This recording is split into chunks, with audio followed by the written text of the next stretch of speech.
حرفای روشن داری و گوشم، شیرین زبانی دنیایمی، توی تو راحت با قلب و دوشم، شیرین زبانی دنیایمی. دور از تو میرم از تو نسیرم، با مثل سهرم خیالمی. وقتی که قهری آشوفته میرم، تمامی رنج و عذابمی.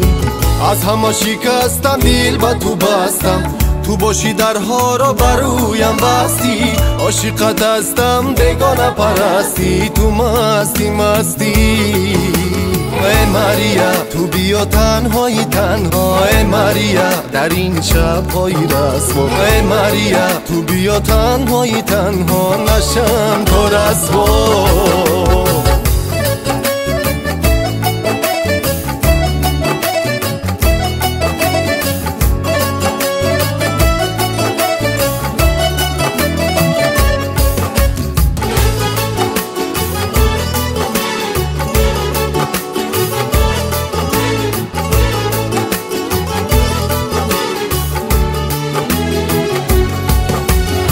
من تمامی اون تنها، از تو خواهم تنها با تنها. عشقی زیبا خوابی شبها، درد و غمها نبینه مشکا.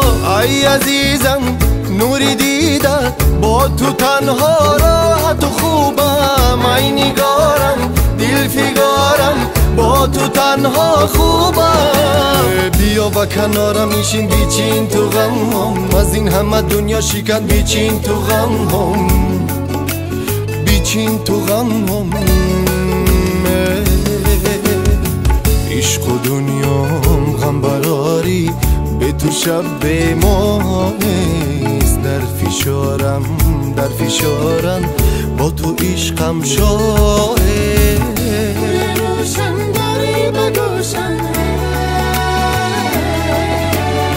توی تو راحت با قلب و دوشم.